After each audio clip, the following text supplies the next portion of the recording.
ஓம் சக்தி பராசக்தி ஐயா சரணம் வைகுண்டா சரணம். என் ஆர்வுயிர் அன்பு சொந்தங்களே, எனக்கு நிறையா சப்ஸ்கிரைப் பண்ணிங்க. இந்த அடியால் பேசுகிறதையும் காது கொடுத்து கேட்டிருக்கிறீங்க. நான் என்னுடைய அனுபவத்தை தான் இப்போ நான் பேசின்னு இருக்கிற மக்களே. நான் வேறு ஒருத்தருக்கு கதையோ நடக்காத கதையை நடந்ததாகவும் நான் கற்பனை பண்ணி நான் பேசலை. என்னுடைய வாழ்க்கையில் நடந்த சம்பவங்களை ஒரு கதையாக சொல்லின்னு இருக்கிறேனே தவிர இது வெறும் கதை அல்ல, என் வாழ்க்கையில் நடந்த உண்மை சம்பவம். இன்றைக்கி நான் 11 வயசுலேருந்து 14 வயசு வரலிக்கும் 14 வயசுக்குள்ளே வரலையும் ஒரு 1 2 3 ஒரு 3 வருஷத்து கதை, சின்ன வயசு கதையை சொல்ல போகிறேன். 11லேருந்து 14க்குள்ளே நடந்த சம்பவங்கள் என்னுடைய நினைவில் இருக்கிறத நான் ஞாபகப்படுத்தி உங்களுக்கு நான் சொல்கிறேன். ஏன் இதை சொல்கிறேன்னா, இதுக்கு பின்னால் நீங்கள் முழுசாக பார்த்தீங்கன்னா இதுக்கு அர்த்தம் கிடைக்கும். சரிங்களா? ஏன் இந்த அம்மா இந்த கதையை சொல்கிறாங்கன்றதுக்கு உங்களுக்கு விவரம் புரியும். என் அன்பு சொந்தங்களே, விருப்பம் உள்ளவங்க கதையை கேளுங்க, விருப்பம் இல்லாதவங்க நீங்கள் என்ன செய்கிறீங்களோ செய்யுங்க. ஆனால் சப்ஸ்கிரைப் பண்ணுங்கள், லைக் பண்ணுங்கள், ஷேர் பண்ணுங்கள். அப்புறம் கமெண்ட் பண்ணுங்கள். மெயினாக தான். ஏன்னா நீங்கள் கமெண்ட் பண்ணாதான் எனக்கு நான் நல்லா பேசுகிறேனா பேசலையான்னு என்னால் உணர முடியும். மக்களே, தயவு செய்து எனக்கு கமெண்ட் பண்ணுங்கள். என்னை திட்டி கூட கமெண்ட் பண்ணுங்கள். எனக்கு அதை பற்றி கஷ்டமே இல்லை. ஏன்னு கேட்டாக்கா, உங்களுக்கு பிடிக்காத விஷயத்த நான் பேசுறதுனால உங்களுக்கு கோபம் வருது, என்னை திட்டுறீங்க. ஆனால் அதே உங்களுக்கு பிடிச்ச மாதிரி நான் பேசுனேன்னா நீங்கள் என்னை பாராட்டுவீங்கள்ல. அதனால் எனக்கு தானே நன்மை. அதனால் என்னை திட்டினாலும் பரவாயில்ல, ஆனால் நல்லதாக எனக்கு கமெண்ட் பண்ணுங்க. சரிங்களா? ஐயா உண்டு. நான் ஒரு 11 வயசு இருக்கும் மக்களே. என்னுடைய சின்ன வயசு காலத்தில் நான் அதிக நேரம் வீட்டிலேயோ ஊருக்குள்ளேயோ இருக்க மாட்டேன். எங்களுக்கு ஒரு 3 ஏக்கரா நிலம் இருக்கும், எங்கள் அம்மா வீட்டு நிலம். அந்த 3 ஏக்கராவில் கிட்டத்தட்ட ஒரு 5-6 மாடு இருக்கும். எங்கள் அம்மா நான் ஸ்கூல் பக்கமே போனேன். ஒரு 2வதோ 3வதோ படித்தேன். ஒரு கிளாஸ்லேயும் 3 வருஷம் 4 வருஷம் தூக்கி போடுவாங்க. நான் பெரிய பொண்ணாவே ஆயிட்டேன். அது வரையிலையும் 3வதுலேயே உக்காந்துக்கிறேன். அதனால் எனக்கு கஷ்டமாக இருந்துச்சு. சாரி, நான் பெரிய பொண்ணு ஆகலை. சின்ன வயசுலேயே ஒரு 2வது இருக்கும்போது ஓடி போயிட்டேன். நிலத்து நான் கொல்லியில் தான் இருப்பேன், ஆடு மேய்ப்பேன், மாடு மேய்ப்பேன். நான் ஸ்கூலுக்கு போக மாட்டேன், எனக்கு பிடிக்கல அப்படின்னு சொல்லிட்டு நான் ஸ்கூல் பக்கமே போகல. ஒரு 11-12 வயசு வரலையும் சுற்றின்னு கிடந்தேன். அதுக்கு மேலே 13-14 வயசு என்னவோ இருக்கும். ஒரு வருஷத்தில் என்னை கொண்டுன்னு போய் மறுபடியும் எங்கள் அம்மா ஸ்கூலில் உட்கார வச்சாங்க. அதுக்குள்ளேயே நான் பெரிய மனுஷி ஆகிட்டேன். அவ்வளோதான், நிறுத்திட்டாங்க. சரியா போச்சா என் கதை? அப்போ இந்த இடையில ஒரு 2 வருஷம் நிலத்துலயே இருந்தேன்ல. அப்போ என்ன செஞ்சேன்னாக்கா, நான் சும்மா இருக்க ஃபர்ஸ்ட்ல மாடு தான் வச்சிருந்தோம். எங்கள் அப்பா வயல் வேலையும் பார்த்துக்குவார், வெளியில் வேலைக்கும் போவார். அதாவது வெறும் கம்பு கேவுரு நிலம் இருக்குது, ஆனால் கிணறு கிடையாது. அதனால் கம்பு கேவுரு சோளம் கேழ்வரகு அது சாமை அது இதுன்னுட்டு துவரை இதெல்லாம் போடுவார். எள்ளு துவரை கொள்ளு இதெல்லாம் நிலத்துல அப்பப்போ ஒரு ஏக்கராவுக்கு கொஞ்சம் கொஞ்சம் பிரித்து ஒரு 2-3 ஐட்டமாக போட்டுட்டு அது ஏறு ஓட்டி மாட்டெல்லாம் கொண்டாந்து நிலத்துல விட்டுட்டு, நிலத்துல இந்த வேர்க்கடலை செடி இருக்கு இல்லையா, அதை போர் மாரி போட்டு வச்சுருப்பாங்க. கொஞ்ச நேரம் நான் காட்டில் ஓட்டின்னு போய் விடுவேன். கொஞ்ச நேரம் போரில் கட்டி அதுக்கு தீனி எடுத்து போடுவேன், தண்ணி காட்டுவேன். அதனால எங்கள் அப்பா அப்பப்போ இடையில பக்கத்துலேயே தான் போவார், ரொம்ப தூரத்தில் போக மாட்டார். இடையில மதியானத்தில் பார்ப்பாரு, நான் என்ன பண்ணுறேன் என்ன செய்கிறேன், மாட்டை பார்த்துக்கிறேன் நான். அப்புறம் எங்கள் அப்பாட்ட சொன்னேன், அப்பாப்பா இந்தமாரி எங்கள் அம்மாட்ட சொன்னேன், அம்மம்மா இந்தமாரி மாடு காட்டில் ஓட்டி விட்டாட்டா போயிட்டு மேய்ஞ்சிட்டு வந்துடுது. அதே போல் ஆடு இருந்தால் நல்லாயிருக்கும் எனக்குன்னு. ஏன்னா என் ஃப்ரெண்டுங்கெல்லாம் ஆடு மேய்க்க தொலைவில் போவாளுங்க. தாத்தாங்க பாட்டிங்க கூடலாம் ஆடு ஓட்டின்னு என் ஃப்ரெண்டுங்க போவாளுங்க. அவளுங்க கூட சுற்றுறதுக்காக எனக்கு ஆசைப்பட்டு நான் என்ன பண்ணேன், 2 ஆடு வாங்கி கொடுக்க சொன்னேன். எங்கள் அம்மா 2 ஆட்டுக்குட்டி வாங்கியாந்து கொடுத்தாங்க, ஒரு கடா குட்டி ஒரு பொட்டைக்குட்டி.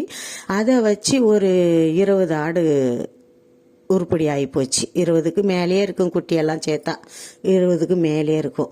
அப்போ அந்த 2 வருஷத்துலேயே ஆடுங்க வந்து பெருத்துடுச்சு, நிறையா ஆயிடுச்சு.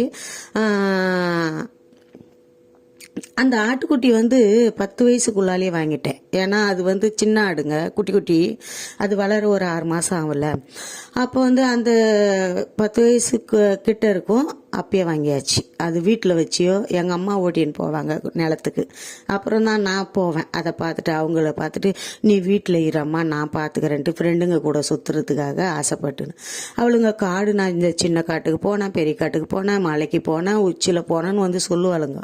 அப்போ எனக்கு ஆசை வந்துடும். நான் என்ன பண்ணேன், சரி நம்ம மாட்டு ஓட்டி போய் காட்டில் விட்டுறோம், அதோடு சேர்த்து ஆட்டி ஓட்டின்னு போய் விட்டுடலான்னு சொல்லிட்டு தாத்தாங்க பாட்டிங்க நம்ம ஃப்ரெண்டுங்க எல்லாரும் ஆடு மேய்ப்பாங்க, அவங்களோடய சேர்ந்துன்னு நானும் ஆடு மேய்க்க போயிடுவேன்.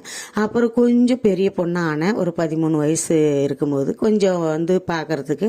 அப்புறம் எங்கள் அம்மா வந்து ஆடு ஓட்டின்னு நீ யாரு கூடயும் போகக்கூடாது, வேணும்னா நம்ம நிலத்துலையே வச்சுக்கோ, நம்ம சின்ன காட்டிலேயே போய் மேய்ச்சிக்கோ, நீ கொல்லியில் இருக்கு எங்கேயும் போகக்கூடாதுன்னுட்டு சுற்று வட்டார கிராம மக்கள்லாம் போவேன். எல்லாம் ஒரு சுற்று ஒரு 7-8 ஊர் இருக்கும். அந்த ஊருக்கெல்லாம் ஃப்ரெண்டுங்க கூட ஆடு ஓட்டிக்கின்னு போயிடுவேன், வந்துடுவேன். அப்புறம் எனக்கு வந்து மக்களே நான் வந்து கொல்லியிலே இருந்துட்டேன். அதுக்கு கொஞ்சம் பெரிய பொண்ணாக ஆகிட்டேன். பெரிய மனுஷன் ஆகலை, கொஞ்சம் பெரிய பொண்ணாக இருந்தேன். அதுக்கப்புறம் அப்போது எனக்கு ஒரு சம்பவம். அப்போ இந்த டைம் எல்லாம் என்னன்னே தெரியாது. பக்கத்தில் இருக்கிற நிலத்துல இருக்கிறவங்க கிட்ட போய் கேட்பேன். எங்கள் நிலத்துக்கு பக்கத்துலேயே ஒரு நிலம், அந்த நிலத்துல தாத்தா இருப்பார். அந்த தாத்தா வந்து கொஞ்சம் சாஸ்திரம் அப்பயே ஏதோ கொஞ்சம் தெரிஞ்ச ஒரு பழகுது, கொஞ்சம் சாமி மேலே நம்பிக்கை விவரம். அப்போ கேட்பாரு, தாத்தா டைம் என்ன ஆகுதுன்னு கேட்டாக்கா மணி என்ன ஆகுதுன்னு கேட்பேன். அப்போ மணி என்ன ஆகுதுன்னு கேட்டாக்கா அப்போ சொல்லுவார், வாயில் அப்படியே கண்ணுக்கு நேராக மூக்குக்கு நேராக அப்படி கை வைப்பார், அண்ணாந்து பார்ப்பாரு. அண்ணாந்து பார்த்தாருன்னா இப்படி தள்ளுவார், இப்படி தள்ளுவார். 11 மணிமா 12 மணிமானவர். 12 மணி ஆனால் எனக்கு ஒரு பயம். கன்னிமாருங்க காடு பக்கத்துல இல்லையா, எங்கள் நிலத்துக்கும் பக்கத்தில் காடு மலை. அப்போ மலையிலேருந்து காட்டிலேருந்து கன்னிமாருங்க முனீஸ்வர சாமி பேய்ங்க எல்லாம் வெளியே வரும் அப்படின்னு சொல்லிட்டு பெரியவங்க சொல்லுவாங்க. எங்கள் அம்மா சொல்லுவாங்க, அங்கே இங்கே எங்கேயும் போகக்கூடாது, பேய் வரும், கன்னிமார் வந்தோம், முனீஸ்வரம் வரும், அடிச்சுன்னு போயிடும் அப்படின்னு சொல்லிட்டு எங்கள் அம்மா வந்து என்னை பயமுறுத்தி வச்சுருந்தாங்க. நான் என்ன பண்ணேன், என் அம்மா சொன்னாங்களேன்ட்டு தாத்தா இப்போ இந்த நேரத்தில் என்ன வரும்னு, இந்த நேரத்தில் கன்னிமாருங்க வருவாங்கம்மா அப்படின்னு. நான் என்ன பண்ணுவேன், கன்னிமாருக்கு பயந்துக்குன்னு ஏஞ்சி போய் மரத்து மேலே ஏறி உட்காந்துக்குவேன். வேப்ப மரத்துலேயே சாப்பாடு தண்ணியெல்லாம் எடுத்து போய் அந்த கிளையில மாட்டி வச்சுட்டு அழகாக இருக்கும் உக்காரத்துக்கு. அந்த மரத்தில் போயிட்டு ஏறி உக்காந்துக்குவோம் மக்களே. அதுக்கப்புறம் வந்து தாத்தா கேட்பேன், தாத்தா மரத்து மேலே இருந்துனே கேட்பேன், ஐயோ மாடுக்கு வேற தண்ணி காட்டணும், மாட்டை காட்டில் ஓட்டி விட்டோம் வந்துச்சா என்னான்னு. அதுக்கப்புறம் தான் 3 மணிக்கு தான் அது அந்த பேய்க்கு பயந்துன்னு கன்னிமாருங்களுக்கு பயந்துன்னு மரத்து மேலேயே இருப்பேன். அதுக்கப்புறம் திரும்பி காவாங்கரை நிலத்துக்கு பக்கத்துலேயே பெரிய காவா போகும், காவாவுக்கு மேலே கரை இருக்கும். தண்ணி ஒரு கார்த்திகை மாசத்துல தான் தண்ணி வரும். அதுக்கு அப்புறம் தண்ணி கொஞ்சம் வத்திடும். தண்ணி இருக்கும்போது பெரிய காட்டுக்கு ஓட்டி விட மாட்டோம், சின்ன காட்டுலேயே மேய்ப்போம். தண்ணி வத்தி போச்சுறானா காவால இறங்கி மாடு மேலே ஏறி போய் பெரிய காட்டில் மேயும். அப்போ அந்த பெரிய காட்டில் தண்ணி இல்லாதப்போ காவால மாட்டை ஓட்டி விட்டுருவேன். அப்போது நான் கரை மேலே நின்றுக்குன்னு மாட்டுக்கு பேர் கற்பகம் செண்பகம் அப்படின்னுட்டு. ஆட்டுக்கும் வந்து ஆட்டுக்கு கற்பகம், மாட்டுக்கு செண்பகம், வெள்ளை மாட்டுக்கு வெள்ளச்சி, கருப்பு மாட்டுக்கு கருப்பி, சிவப்பு மாட்டுக்கு செவப்பி, இப்படியெல்லாம் பேர் வச்சு கூப்பிடும்போது வந்துடும். ஒரு சில மாடு வந்து வராமல் மேய்ஞ்சிக்கினே இருக்கும், அடம்பிடிச்ச மாடு. அது வரலையேன்னுட்டு அழுவேன். மேலே மலைக்கு மேலே ஏழுமலையார் சாமி இருக்கிறாரு, பெருமாள் சாமி. அவர் பேர் வந்து ஆயமலையார். அந்த ஆழமலை சாமி கிட்ட நான் நின்று பார்த்தேன்னா கோயில் தெரியும். கரை மேலே நின்று ஏரிக்கரை மேலே, அது காவங்கரை மேலே நின்று பார்த்தா கோயில் தெரியும். ஆயமலையாரே இன்னும் என் மாடு வரல, அந்த மாடு வரணும்னுட்டு காவா மேலே நின்று அழுவேன். அப்புறம் பேர் விட்டு கூப்பிட்டாக்கா அந்த மாடு புதார்லேருந்து வெளியே ஓடி வந்தாக்கா பிடிச்சி அப்போ தான் 3 மணிக்கு மேலே கூட்டின்னு போயிட்டு தண்ணியெல்லாம் பக்கத்து நிலத்துல தொட்டி இருக்கும். அந்த தொட்டியில் கூட்டின்னு போயிட்டு அந்த மாட்டெல்லாம் காட்டி தண்ணி காட்டி அப்புறம் எடுத்துன்னு வந்து மரத்தில் கட்டிட்டு அந்த புல்லை பிடுங்கி போடுவேன். அந்த வேர்க்கடலை செடி போர் போட்டு வச்சுக்கிறாங்களே அதுலேருந்து பிடுங்கி போடுவேன். போட்டுட்டு ஆடு வந்து சின்ன காட்டிலேயே பிடிச்சிக்கின்னு மேய்ப்பேன். அதுக்கு மேலே இதுவரையிலையும் ஆட்டை எங்கேயும் விட மாட்டேன். ஆட்டை வந்து ஓடையில் கட்டிட்டு அதுக்கு முன்னாடியே 12 மணிக்கு முன்னாடியே இந்த செடிங்கள்லாம் பிடுங்கிக்கின்னு வந்து அதுக்கு ஆட்டுக்கு போட்டுட்டு அந்த ஆட்டை இது பண்ணேன். அதுக்கப்புறம் என்ன பண்ணாங்க, எங்கள் அம்மா வந்து ஒரு 7-8 ஆடாயிடுச்சு. கொஞ்சம் கொஞ்சம் பெரிய பெரிய ஆடாகிறத கொஞ்சம் அதிகமாக நான் குட்டி போட்டு வயசான ஆட்டா பார்த்து பார்த்து விற்று விற்று காசு எனக்கு சேர்த்து வச்சுக்குவாங்க கல்யாணத்துக்காக. அதுக்கப்புறம் ஒரு 7-8 ஆடாக இருக்கும். அப்படியே வந்து சேர்ந்து கடைசியில் வந்து என் கல்யாணத்துக்கெல்லாம் ஒரு 10 ஆடாக இருந்துச்சு. அப்புறம் மக்களே வந்து இந்த ஏரிக்கரை மேலே அந்த காவங்கரை மேலே ஒரு பித்து பிடிச்சவர் நடப்பார். அந்த பித்து பிடிச்சவர் வந்து சாப்பிடவே மாட்டார். ஆனால் என் டைம் நடந்துக்கினே இருப்பார். அவர் வந்து எப்போ நடப்பார், எப்போ எங்கே போவார் எங்கே வருவார்னே தெரியாது. அது இருக்கும் இந்த பக்கம் ஒரு 2 கிலோமீட்டர், இந்த பக்கம் ஒரு 2 கிலோமீட்டர். அந்த ரோடு எவ்வளோ தூரம் போகுதோ ஊர் வெளி வராமல் எம்மா தூரம் நிலம் காடாக இருக்குதோ அவ்வளோ தூரம் போவார். நடந்துக்கினே இருப்பார். என் பார்வைக்கு தெரிஞ்ச ஒரு 4-5 வாட்டி அந்த ஏரிக்கரை அந்த காவங்கரை மேலே நடப்பார். அந்த காவங்கரை மேலேயே நடந்துக்கினே இருப்பார். அப்போ நான் சாப்பாடு ஒரு நாளைக்கு நிறையா இருக்கும். நான் கொஞ்சமாக இருக்கிறப்ப நான் சாப்பிட்டுடுவேன். அவர் ஞாபகம் வராதப்ப சாப்பிட்ருவோம். அவர் பார்த்துட்டுனா நான் ஒரு வேளை சாப்பாடு கையில் வச்சுன்னு இருக்கும்போதோ இல்லை டிப்பில் நிறையா இருக்கும்போதோ அவரை பார்த்துட்டுனா நினைப்பேன். நான் அக்கம் பக்கம் உள்ளவங்களெல்லாம் கேட்பேன், இந்த ஒரு பெரியவர் இப்படியே பித்து பிடிச்சி பைத்துக்காரன் நடந்துனே இருக்கிறாங்களே, அந்த பைத்துக்காரர் என்ன சாப்பிட்றாங்கோ, அவங்க யாருகிட்டையுமே பேச மாட்டேங்கிறாங்கன்னு அக்கம் மனசாலுங்க. ஆடு மாடெல்லாம் நிலத்துல காட்டில் மேய்ப்பாங்கல்ல வயசானவங்க, தாத்தாங்க, பாட்டி, தெரிஞ்சவங்க, அறிஞ்சவங்க, சித்தப்பா, பெரியப்பா, அவங்க நடமாடுறவங்கள யாரையோ ஒரு ஆளை கேட்பேன். அதுக்கு அவங்க சொல்லுவாங்க, அவன் சாப்பிட்றானே என்னவோ தெரியாது, ஆனால் அவன் நடந்துக்கினே தான் இருப்பான் அப்படின்னு சொல்லுவாங்க. எனக்கு அவர் ஒல்லியாக இருப்பார், ரொம்ப அழுக்காக இருப்பார். அப்போது எனக்கு வந்து ஆனால் அவர் மேலேயே ஒரு நினப்பு இருக்கும். ஏன்னு கேட்டாக்கா, அவர் சாப்பிடாமே ஒல்லி ஆகிட்டாரோ, நாமெல்லாம் 3 வேளை சாப்பிட்றோம், பசி எடுக்குது, ஆனால் அவர் என்ன சாப்பிடுவாருன்ட்டு எனக்கு இருக்கும். அவரை பார்த்தா பயந்துட்டு என்ன பண்ணுவேன், அவர் அம்மா தூரத்தில் காவாங்கார மேலே நின்றுன்னு இருப்பேன் மாட்டை கட்டு பிடிச்சிக்கின்னு. அவர் அவ்வளோ தூரத்தில் வராருன்னா டக்குன்னு என்ன பண்ணுவேன், இறங்கிடுவேன் கீழே, எங்கள் நிலத்து உள்ள வந்துடுவேன். காவங்காரைக்கும் நிலத்துக்கும் அப்படியே பக்கம் தானே, அப்படியே ஜருவாக இருக்கும், அப்படியே இறங்கி ஓடிடுவேன். நான் ஓட்டம் தான், எந்த டைம் பார்த்தாலும் ஓட்டம் தான், அப்படி ஓடிடுவேன். அப்புறம் அவர்கிட்ட நான் என்ன பண்ணுவேன், குடுன்னு ஓடி போயிட்டு சாப்பாடு எடுத்துன்னு வந்து அந்த ரோட்டு மேலே வச்சுட்டு காவாங்காரைக்கு கீழே இறங்கி நின்று ஜாடை காட்டுவேன். அண்ணா அந்த சாப்பாட்டை சாப்பிடுங்க அப்படின்னு. அவர் சிரிச்சிட்டு தான் போவார். ஆனால் பேசவே மாட்டார், யாருக்கிட்டையுமே பேச மாட்டார்.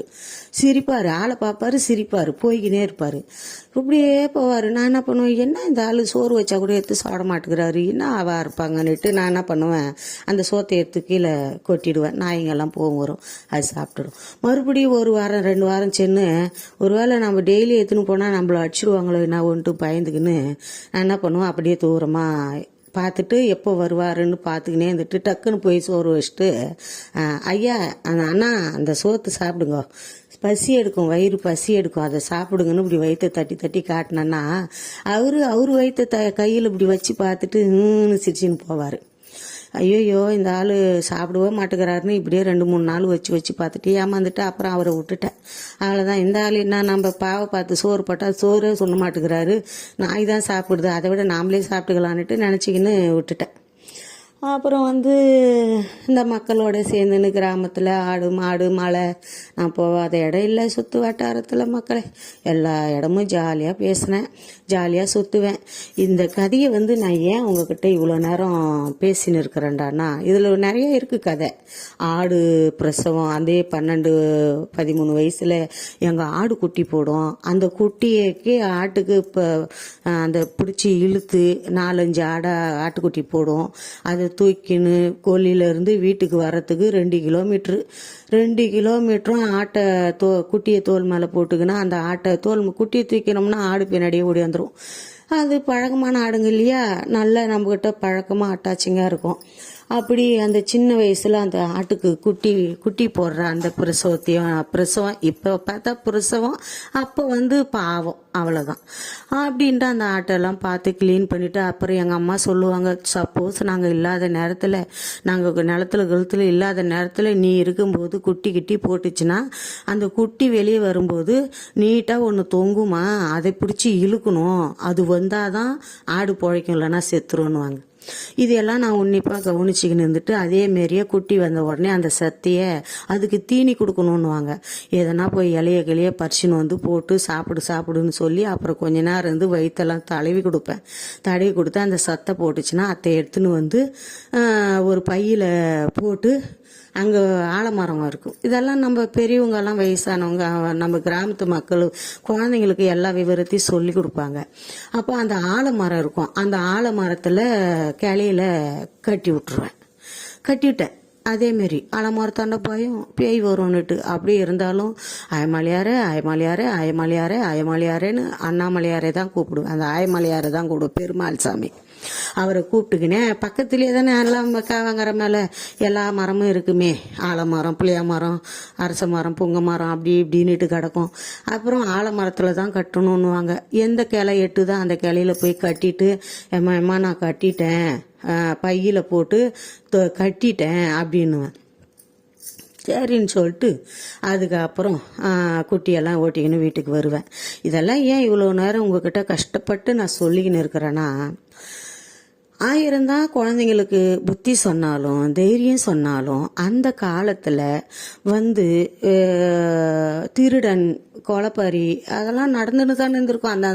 அந்தந்த காலகட்டத்துக்கு தகுந்த மாரி அது ரீசனாக ஒன்று மக்களை எப்படியோ அது திருடர்கள் இல்லாமல் இல்லை, கேடிங்க இல்லாமல் இல்லை. ஆனாலும் எங்கள் அம்மா எனக்கு புத்தி சொன்னாங்க, அறிவு சொன்னாங்க, ஆனால் தனியாக விட்டாங்க பத்தியா.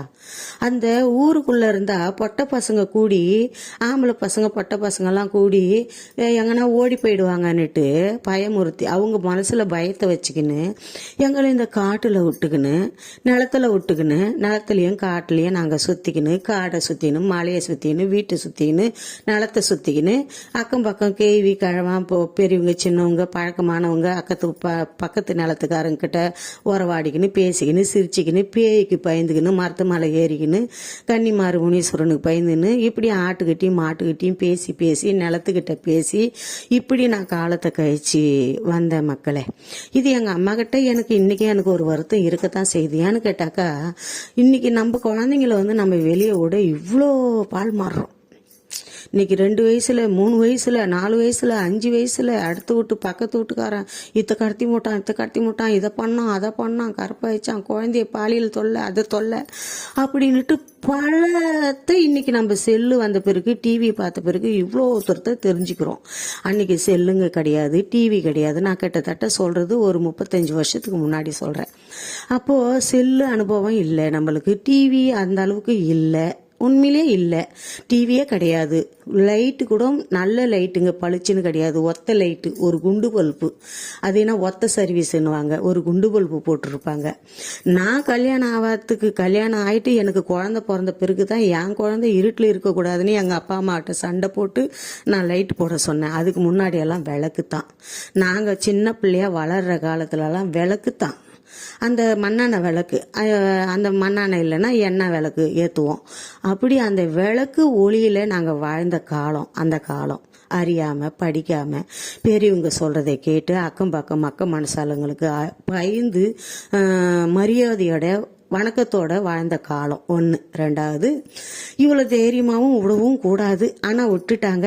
கடவுள் புண்ணியத்தில் நாங்கள்லாம் வந்து நிலத்திலேயே வாழ்ந்ததுனால எங்களுக்கு இயற்கை எந்த நேரம் பார்த்தாலும் கடவுள் மேலே ஒரு நம்பிக்கை, கடவுள் நம்மளை காப்பாற்றுவார், நம்மெல்லாம் காட்டில் இருக்கிறோம், தெய்வங்கள் வரும்னுட்டு அந்த தெய்வத்துங்கிட்ட பேசிக்கின்னு பஞ்சபூதங்கிட்ட பேசிக்கின்னு அந்த காட்டில் இருக்கிற நானாப்பழம், சூரப்பழம், சொடலி பழம், கலாப்பழம், இந்த பழம் நாகப்பழம், சொடலி பழம், சொத்தகலக்காய் பழம், காரப்பழம், இப்படி பல வகையான பழங்களை பறித்து நாங்கள் சாப்பிடுவோம். பசி எடுக்கும்போது ஓடி அந்த காட்டில் யாரும் ஒரு சில பேர் இருப்பாங்க, ஒரு சில நேரத்தில் இருக்க மாட்டாங்க. தைரியமாக பாம்பு பள்ளிக்கெல்லாம் பயம் இல்லாமல் அந்த பசி நேரத்தில் அந்த பழத்தை பறிக்கத்தான் தோணுமே தவிர இங்கே என்ன வருது அங்கே என்ன வருதுன்னெல்லாம் கவனிக்க மாட்டோம். அதை ஓடி போய் சட்டு புட்டுன்னு பறித்து எடுத்துக்கின்னு வந்து நம்ம நிலத்துல வச்சுக்கின்னு மரத்தடியில் படுத்துக்கின்னு அத்தை தொடச்சி சாப்பிட்டுக்கின்னு அப்போ அந்த காட்டுல தெய்வத்துக்கிட்ட நம்ம சின்ன வயசுலேயே உறவாடி இருக்கிறோம். கடவுள் மேல நம்பிக்கை வச்சு எனக்கு ஒண்ணுன்னா நீ தான் காப்பாற்றணும்னு சொல்றோம். பக்கத்துல அக்கம் பக்கம் பெரியவங்க மனசாளுங்களை பார்த்துட்டு நீங்க எதனா ஒண்ணுன்னா அப்போ ஒரு பயம் வந்துச்சுன்னா சும்மாவே குரல் குத்துனே இருப்பேன். அவங்க அங்க இருக்கிறாங்களா இல்லையா, நான் இங்கிருந்து எங்க மரத்து மேலே ஏறி உக்காந்துன்னு வேப்ப மரத்து மேலே ஏறி உக்காந்துன்னு பக்கத்து நிலத்துல இருக்கிறவங்கள பெரியப்பா சித்தப்பா அண்ணா தாத்தா பாட்டி அப்படின்னு கூப்பிட்டுன்னு இருப்போம். இப்படி குரல் கேட்கணும், மனசாளுங்க குரல் காதுல கேட்கணும். ஆனா மனம் ஃபுல்லா தெய்வத்து மேல நம்பிக்கை, பஞ்சபூதங்கள் மேல நம்பிக்கை. இன்னைக்கு தான் அது பஞ்சபூதம்னு எனக்கு தெரியும். அன்னைக்கு சின்ன வயசுல அது பஞ்சபூதமா என்ன பூதமுன்னு எனக்கு தெரியாது. ஆனா இன்னைக்கு யோசித்து பார்க்கும்போது அந்த இயற்கையில அந்த பஞ்சபூதங்கள் நம்மளுக்கு துணையா இருந்திருக்குது. அந்த பெரியவங்க நம்மளுக்கு துணையா இருந்திருக்கிறாங்க. அக்கம் பக்கம் மனசாலுங்க நம்மளுக்கு துணையா இருந்திருக்கிறாங்க. அந்த ஆட்டுக்கட்டி மாட்டுக்கட்டியும் பேசுறதுனால அந்த ஆடும் மாடும் நம்மளுக்கு துணையா இருந்திருக்குது. நாம் கொஞ்ச நேரம் இல்லைன்னா அந்த மாடே நம்மளை கூப்பிடும். நான் கொஞ்ச நேரம் இல்லைன்னா இப்படி செடிக்கடி என்ற பழங்கழம் பறிக்க காட்டுக்குள்ளே போயிட்டேன்னா ஆடு என்னை கூப்பிடும், மாடு என்னை கூப்பிடும். அந்த குரலை கேட்டுட்டு ஓ மாடு ஆடு நம்மளை தேடுதுன்னுட்டு ஓடி வருவேன். ஏம்மா நான் இங்கே தான் இருக்கிறேன் கற்பகம் செண்பகம்னுட்டு கூப்பிட்டுக்கின்னு பேசிக்கின்னு அவங்களுக்கு நம்ம குரல் கொடுத்துக்கின்னு நம்ம ஓடிக்கணும் ஒடியாந்துக்கணும் அப்படியே இருந்தோம் மக்களை. இது ஏன் நான் இவ்வளோ தூரம் சொல்லிக்கின்னு வரேன்டான்னா, இன்னைக்கு காலம் கெட்டு போய் கிடக்கு. இன்னைக்கு செல்லு வந்துட்டு பிறகு இந்த செல்லில் நன்மையும் இருக்குது தீமையும் இருக்குது. கோடியில் நடக்கிற கொடுமையெல்லாம் நம்ம பார்க்குறோம். இன்னைக்கு குழந்தைங்கள அந்த காலம் மனுஷாளுங்க தெய்வத்தை நம்பி வாழ்ந்த காலம். இந்த காலம் தெய்வத்தை நம்பி மனுஷாளுங்க வாழ்றாங்க தான், இல்லைன்னு சொல்லலை. ஆனால் எல்லாத்தையும் தெய்வத்தையும் எடுத்து சாப்பிட்ற மனுஷாளுங்களும் இருக்கிறாங்க. நம்பிக்கை கடவுளே கும்பிட்டுக்குன்னு கடவுளுக்கே துரோகம் பண்ற மனிதர்கள்லாம் இந்த நாட்டுல நிறைய பேர் இருக்கிறாங்க. இந்த குழந்தைங்கள இந்த 3 வயசு 5 வயசு பட்ட பிள்ளைங்களெல்லாம் எங்கேயும் அனுப்பாதீங்க. முடிஞ்ச விரலையும் உங்களுடைய மடியிலையும் உங்களுடைய மார்மேலையும் குழந்தைங்களை சாட்சி அவங்களுக்கு அறிவு சொல்லி புத்தி சொல்லி நல்ல தைரியத்தையும் கொடுத்து தெம்பியும் கொடுத்து வளங்க. எந்த மனசாலையும் நம்பி விட்டுடாதீங்க. ஏன்னா அன்னைக்கு நாங்கள் வாழ்ந்த காலம் தெய்வீகமான காலம். அந்த மக்கள் மனசெல்லாம் தெய்வத்துக்கு பயந்து நடந்தாங்க.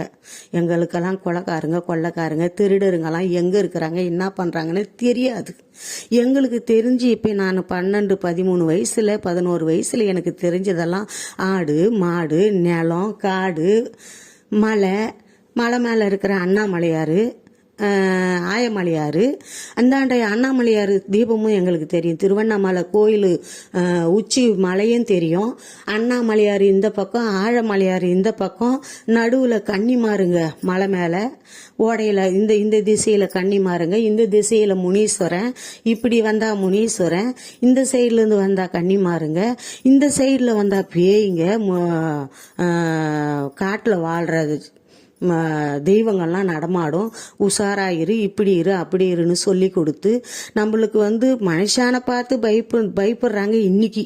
அன்னைக்கு நாங்கள் பேய்க்கு பயந்தோம், தெய்வத்துக்கும் பயந்தோம், கன்னிமாருக்கு பயந்தோம், முனீஸ்வரனுக்கு பயந்தோம், உச்சி வேலைக்கு வெளியே எங்கேயும் போகக்கூடாதுன்னு பயந்தோம். 11 மணிலேருந்து 12 மணி வரலையும் 10-11 மணிலேருந்து வெளியே நிலத்திலேயே சுற்றுவோம். மற்ற நேரத்தில் மரத்தடியை பிடிச்சிக்கின்னு உக்காந்துக்குவோம், மரத்து மேலேயே உக்காந்துக்குவோம். அப்படி 4 மணிக்கு 3 மணிக்கு மேலே வருவோம். 5 மணிக்கெல்லாம் மாட்டு ஓட்டிக்கின்னு வீட்டுக்கு வந்துடுவோம். இப்படி நாங்கள்லாம் தெய்வத்து மேலே நம்பிக்கை வச்சு பற்று வச்சு அந்த பிஞ்சு பருவத்திலேயே நாங்கள் சாமிக்கிட்ட உரையாடல் பண்ணிக்கின்னு பேசிக்கின்னு நம்மலாம் நிறைய பேர் என்ன மாரி நிறைய பெண்கள் வாழ்ந்துருந்துருக்கிறாங்க, நிறைய ஆண்கள் வாழ்ந்துருந்துருக்கிறாங்க, நிறைய பெரியவங்க வாழ்ந்து நின்றுருக்கிறாங்க. இன்னைக்கு யாரையும் நம்ப முடியல மக்களை. பிள்ளைங்களெல்லாம் எங்கேயும் விடாதீங்க. ஏன்னா நான் ஏன் இதை இவ்வளோ தூரம் பேசுறேன்டானா, நாம் வாழ்ந்த அந்த காலம் வேற, இன்னைக்கு இருக்கிற காலம் வேற. அப்படின்னும் போது அந்த குழந்தைங்க ஒரு குழந்தைங்களும் துடிக்க சாகிறது, ஒரு பட்ட பசங்களும் தூக்கு போட்டுக்கின்னு சாவறதும் காதல் பண்ணிட்டு சாகிறதும் என்ன சொல்றது, இதெல்லாம் மனசுல எனக்கு ஒரு வழியா இருக்கு. அப்ப நாம வாழ்ந்த காலத்தையும் இன்னைக்கு உள்ள காலத்தையும் ரெண்டுத்துக்கும் இணைச்சு பார்க்கும்போது என்னடா இது, படிப்பறிவு இல்லாத அறியாம காலத்துல நாமளே எந்த ஆபத்து இல்லாம வாழ்ந்திருக்கிறோம். இன்னைக்கு படிப்பறிவு இருக்குது, நாகரிகம் இருக்குது, வசதிகள் இருக்குது, எவ்வளோ வசதி, எவ்வளோ ஆட்டோ, பஸ், வேனு, இப்படி இப்ப தடிக்க வீந்தா ஒரு ஆட்டோ, இப்படி அப்படியே ஜனங்க எந்த இடத்துலயுமே ஜனங்க நிறைய இருக்கிறாங்க. அப்பெல்லாம் ஜனங்க கொஞ்சமா இருந்தாங்க, இன்னைக்கு ஜனங்க அதிகமா இருக்கிறாங்க. இப்படி சுத்தி பாதுகாப்பா இருக்கிற இந்த காலகட்டத்தில் இப்படி கொலைகள் நடக்குது, இப்படி கற்பழிப்பு நடக்குது, இப்படி பெண் குழந்தைகள் நிறைய மாண்டு மடிஞ்சு போறாங்க. இது எல்லாம் நினைக்கும் போது கஷ்டமா இருக்கு மக்களே, கஷ்டமா இருக்கு. அதனால தான் நான் இந்த வீடியோவை இன்னைக்கு நான் போட வந்தேன். அந்த சின்ன குழந்தைங்களெல்லாம் கொஞ்சம் பார்த்து வளங்க. அந்த பொட்ட பசங்களை உங்களுடைய கையிலேயே வைங்க. உங்க தாயை நம்பாதீங்க, உங்க தகப்பனை நம்பாதீங்க, உங்க கணவனை நம்பாதீங்க, உங்க மகனை நம்பாதீங்க, உங்க அக்கம் பக்கம் வீட்டில் இருக்கிற பிள்ளைங்களை, வயசானவங்களையோ ஆம்பளையோ பொம்பளையோ யாரையுமே நம்பாதீங்க. பெத்த தாய் தான் தன்னுடைய குழந்தைய பாதுகாப்பா பார்த்துக்கணும். அப்பா, எல்லா அப்பாவும் கெட்டவங்க இல்லை. இன்னைக்கு பாதிக்கு பாதி அப்பா கெட்டவங்களா இருக்கிறாங்க, பாதிக்கு பாதி அப்பா நல்லவங்களா இருப்பாங்க. பாதிக்கு பாதி அண்ணன் நல்லவனா இருக்கிறான், பாதிக்கு பாதி அண்ணன் கெட்டவனா இருக்கிறான்.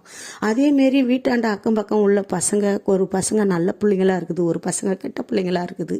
யாரையும் நம்ப முடியல, யாரு மேலேயும் நம்பிக்கை வைக்க முடியல, யாரையும் ஒண்ணுமே சொல்ல முடியல. அப்படின்னும் போது உங்க குழந்தைங்களுக்கு நீங்க தான் தெய்வம், உங்க குழந்தைங்களுக்கு நீங்க தான் பாதுகாவலர், உங்க குழந்தைங்களுக்கு நீங்க தான் தாய்மார்களே. தைரியமா இருக்கணும். உன் பிள்ளைய தைரியத்தை ஊட்டி வளங்க. உங்க பிள்ளையக்கு கொஞ்சம் கடவுள் மேல நம்பிக்கை ஊட்டி வளங்க. உங்க பிள்ளைங்களுக்கு கொஞ்சம் தெய்வத்தினோட கதைகளை சொல்லி வளங்க. எந்த சாமினா கும்பிடுங்க, நீங்க ஏசாப்பானா கும்பிடுங்க, அல்லானா கும்பிடுங்க, நம்ம இந்துனா கும்பிடுங்க, யாராவது இருக்கட்டும்.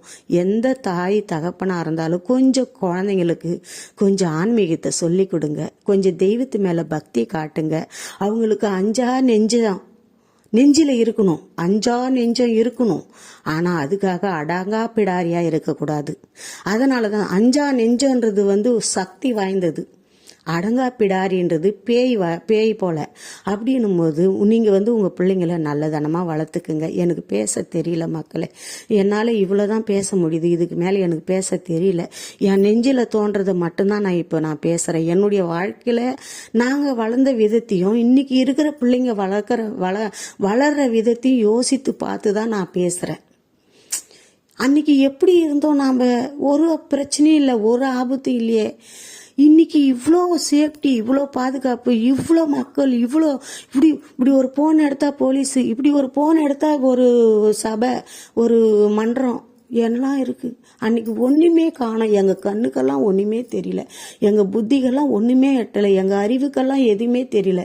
எங்களுக்கு தெரிஞ்சதெல்லாம் ஆடு மாடு காடு மலை, அக்கம் பக்கம் பெரியவங்க சின்னவங்க, இவ்வளவுதான் நாங்க கண்டோம். ஆனா இன்னைக்கு இவ்வளோ வசதி இருந்தும் இந்த குழந்தைங்க மடிகிறாங்க பாத்தீங்களா, பொட்ட பிள்ளைங்க.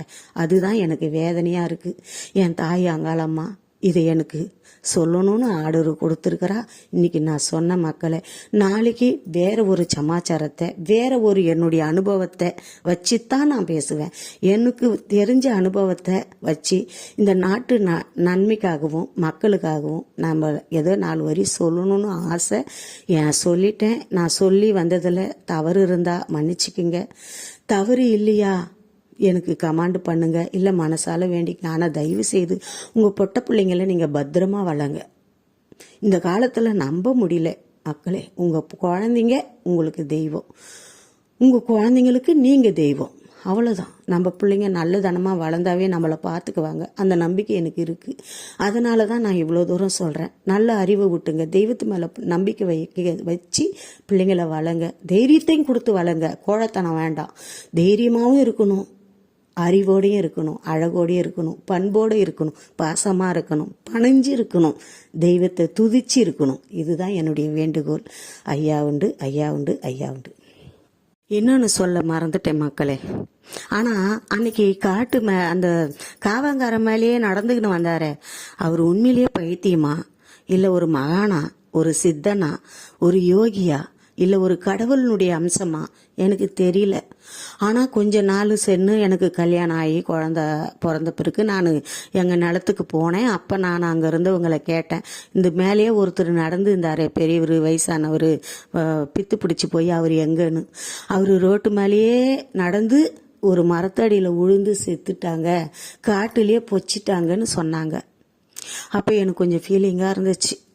ஒரு நாள் கூட ஒரு வயசு சோறு வாங்கி நம்ம கையில் சாப்பிடல, நாமளும் அவர் சாப்பிட்ணுன்னு ஆசைப்பட்டோம், ஆனால் அந்த மனுஷன் சாப்பிடவே இல்லையேன்னுட்டு எனக்கு கொஞ்சம் கவலையாக இருந்துச்சு. இன்றைக்கும் அந்த பெரியவரை நான் மறக்கலை. இன்றைக்கும் அவரை, ஒருவேளை அவர் எனக்கு வழிகாட்டியாக இருந்திருப்பாரோ, எனக்கு கடவுளாக இருந்திருப்பாரோ, எனக்கு துணையாக இருந்திருப்பாரோ, அவருடைய ஆத்மா சாந்தம் ஆயிடுச்சா சாந்தம் ஆவலியா? பஞ்சபூதங்களே, அவர் யாரு?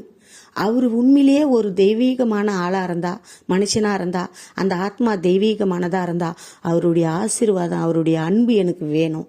ஆனால் அவர் என்னை பார்க்கும் போதெல்லாம் சிரிப்பார். நான் சாப்பாடு கொடுக்கும்போது அவர் வயிற்று இப்படி தடவி காட்டுவார். எனக்கு புரிஞ்சிக்க தெரியாது. எனக்கு அப்பா இன்னும் சின்ன பொண்ணுலே எனக்கு என்ன தெரியும். அதனால தான் மக்களே, நம்மளுக்கு கடவுளுடைய அன்பு இருந்தாலே, நம்மளுக்கு கடவுளுடைய அரவணைப்பு இருந்தாலே, கடவுளுடைய நம்பிக்கை நம்ம ஆழ் மனசில் நிரபரமாக இருந்தால் தெய்வம் நம்ம நெஞ்சில் குடியிருக்கும். நம்மளுக்கு எங்கே போனாலும் எந்த ஆபத்தும் வராது. நம்ம நல்லதனமாக வாழுவோம். நம்மளுக்கு ஒரு பிரச்சனையும் வராது. கொடூரம்லாம் நம்ம வாழ்க்கையில் நடக்காது. கடவுளை பற்றுங்க, கடவுளை பிடிங்க. நம்மளை சுற்றி உள்ள தெய்வம் எதுவோ, நம்மளுக்கு பக்கத்தில் இருக்கிற தெய்வம் எதுவோ, நம்மளுக்கு விவரம் எட்டன தெய்வம் எதுவோ, நம்ம நம்பிக்கை வச்ச தெய்வம் எதுவோ, அந்த தெய்வத்து மேல நீங்க பற்றா இருந்தீங்கன்னா உங்க பிரச்சனையெல்லாம் பறந்து போயிடும்ன்றது என்னுடைய ஆசீர்வாதம். என்னுடைய ஆசீர்வாதம் இல்லை, நான் அவ்வளோ பெரியவே கிடையாது, அறியாமவ தான். ஆனால் இருந்தாலும் என்னுடைய அன்பு மக்கள் நல்லா இருக்கணுன்ற எண்ணத்தில் தான் இந்த ரெக்கார்டை நான் போடுறேன், இந்த வீடியோவை நான் போடுறேன். பாருங்க.